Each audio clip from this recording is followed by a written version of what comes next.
Assalamualaikum, selamat datang ke podcast Sekawan.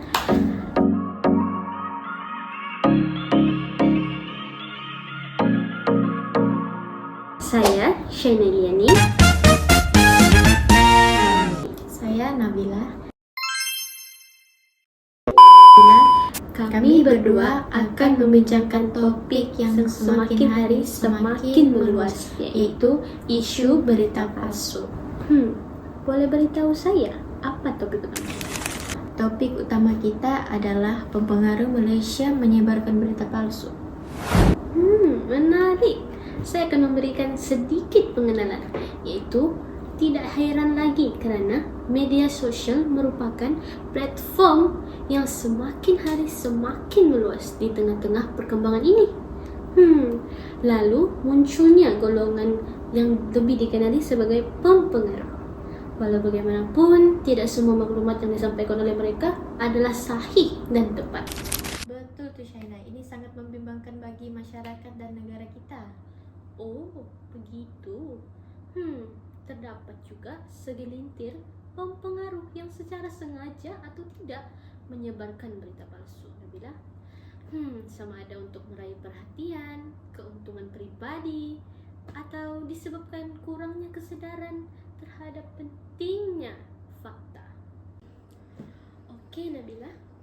Pembahasannya adalah pempengaruh yang bernama Amar Nazhan melaporkan salah seorang kawannya yang lebih dikenali sebagai Ika hilang selepas mereka melakukan aktiviti paranormal di Bandung, Indonesia.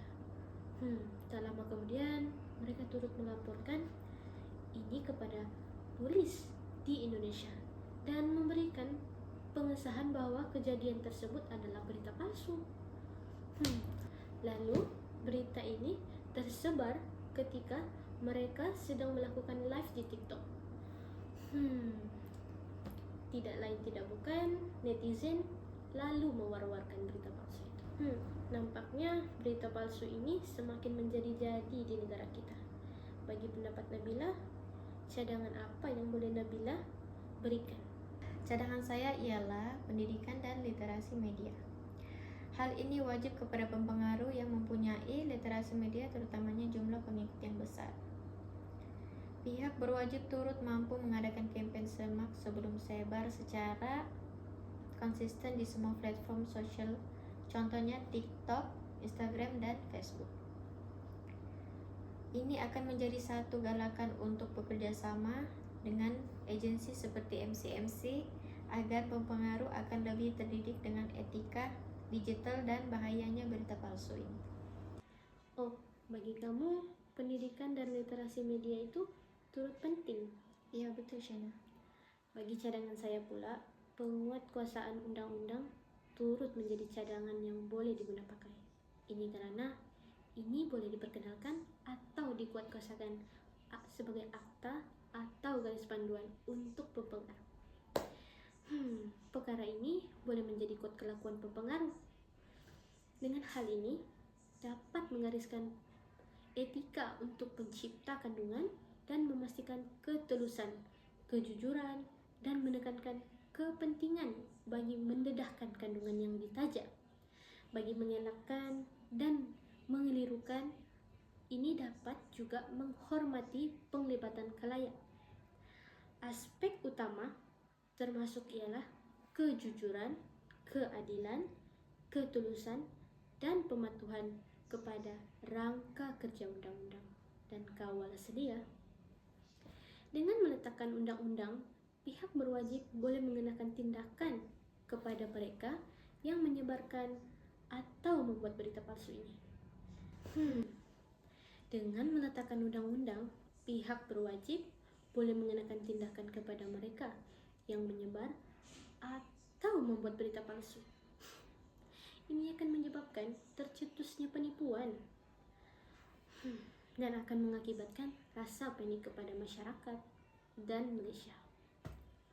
Syarikat media sosial pula perlu mempunyai tanggung jawab yang bersama dengan memberi amaran atau menyekat akaun yang menyebar berita palsu itu secara berulang kali.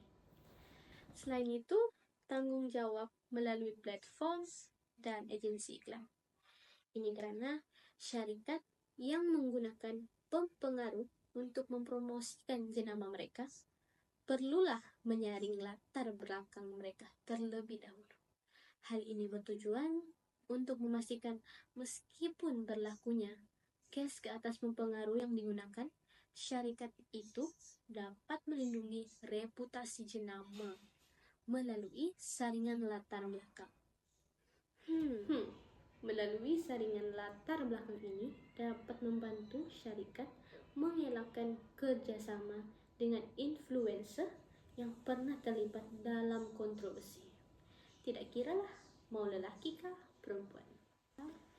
Ini penting karena reputasi seorang influencer boleh mencerminkan image jenama tersebut.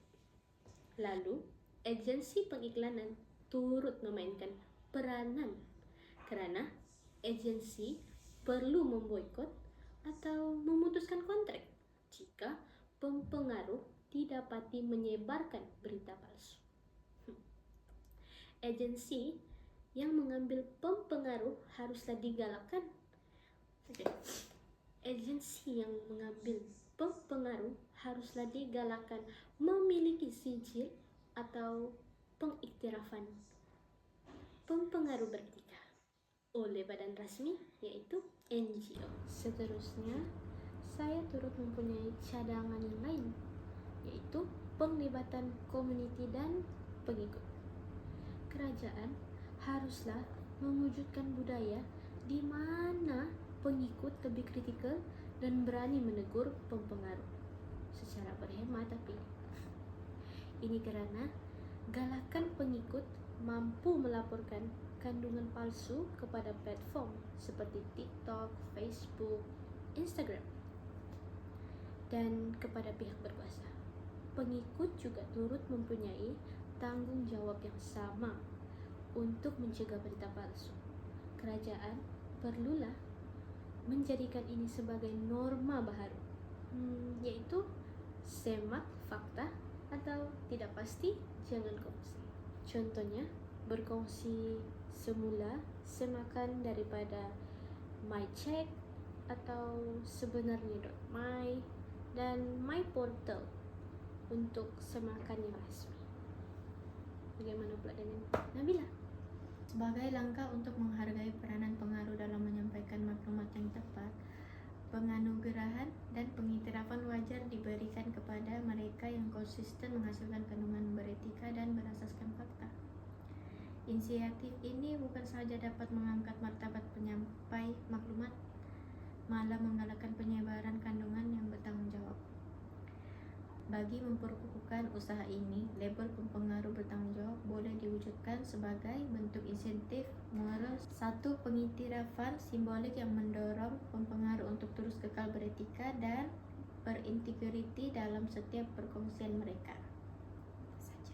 Kesimpulannya, berhentilah menyebarkan berita yang tidak sahih, karena setiap maklumat palsu yang disebarkan boleh membawa kepada kekeliruan, kebencian, dan perpecahan.